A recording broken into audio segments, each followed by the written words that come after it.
and let Brian go. Now we do have one other call, and I did check with the control room on this, and they said that despite the fact that pizzas have shown up, so in the interest of full transparency, dinner is here.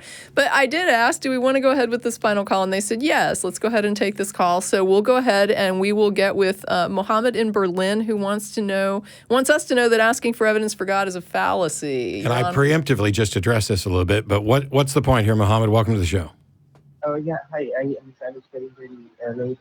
Guys, you're doing great. I can't hear you. He's very quiet. Can the control room do anything about that? Hello? Hey, yes. There you are. That's better. Oh.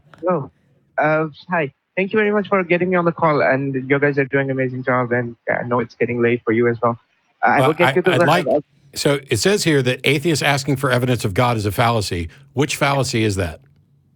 So basically, I was thinking that atheism, as you define it, is a lack of belief, which basically means that you might have made some effort to, look for evidences of God. Is it so?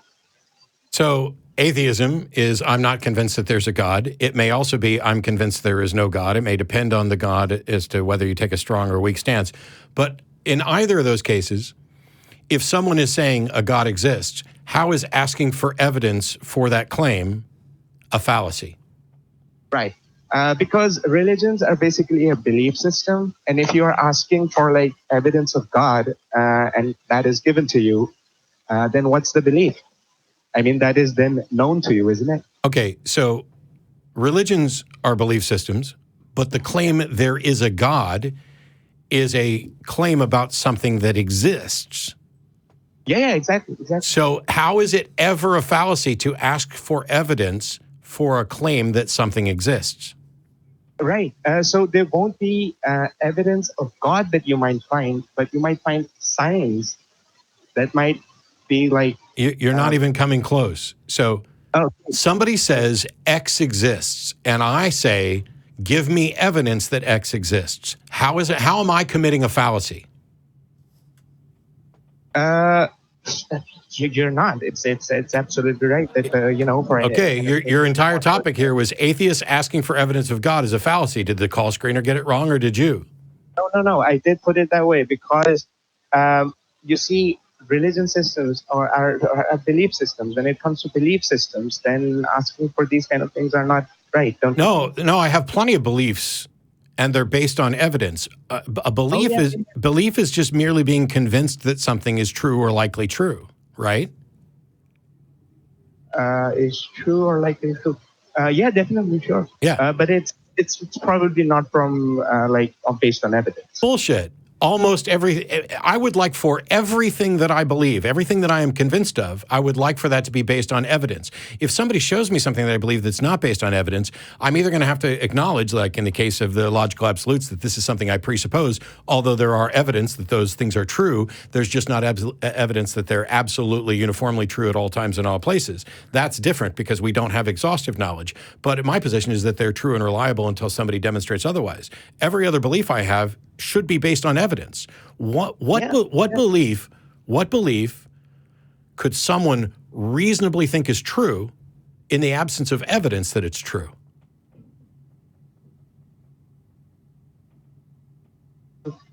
If you see signs of the claim, that's called evidence. Oh, okay. Actually, when I went to talk to many of these atheists and everything, they put the evidence for the existence of God. Right. So, for example, if I see signs of deer in my backyard, I might not see a deer, but if I see deer tracks and deer poop, those are signs that deer are in my that are going through my backyard at some point. There might not be deer there right now, but I know that there are deer and they are going through my backyard at some point. And if Tracie tells me that she's had deer in her backyard and I say, what's the evidence? And she shows me the tracks and the poop, right. Now I have evidence. Yeah, you're very right. That there has to be something verifiable, testable, that leads to, by induction or something. Well, sure. Yes, okay. That's evidence. I believe that induction is not, considered for atheists as a reliable method to say that. No. It's not for atheists. Deductive reasoning is such that the premises necessarily lead to a true premises necessarily lead to a true conclusion, and inductive inferences are that this isn't. It doesn't matter whether you're an atheist or not as to whether or not this is reliable, and so this is about whether or not the conclusion is consistent with that.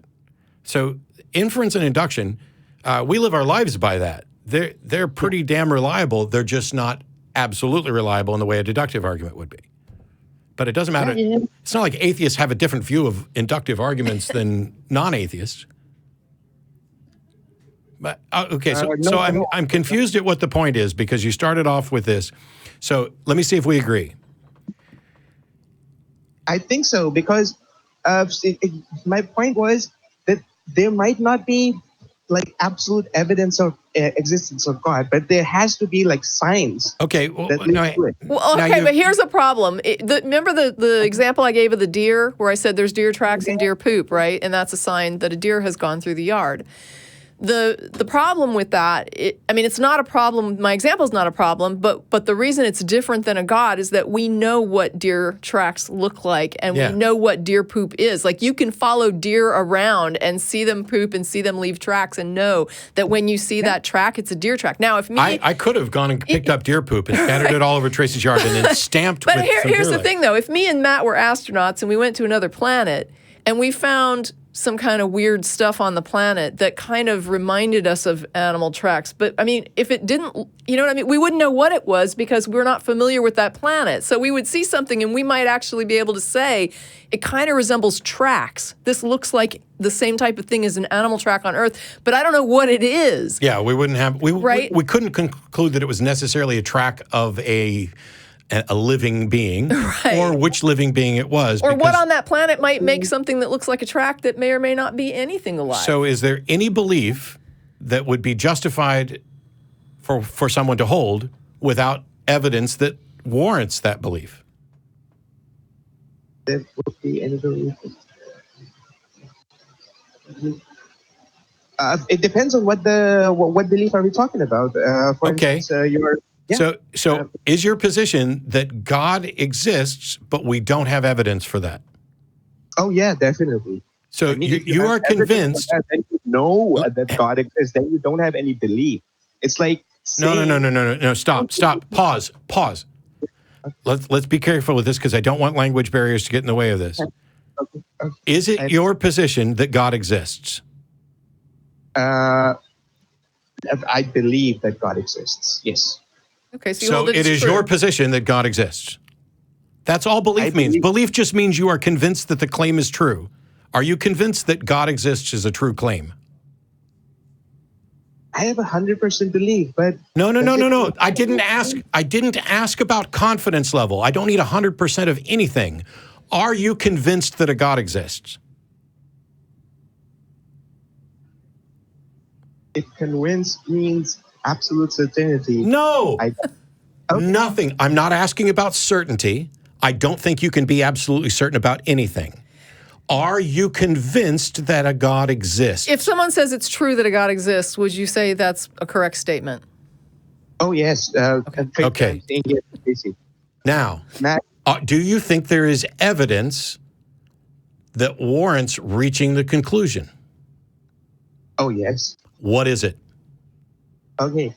So there are these, like, for instance, you won't get evidence for the existence of God, but you would get signs. I'm done. Okay. I'm done. All right. Okay. We're going to let that go. I have think pizza.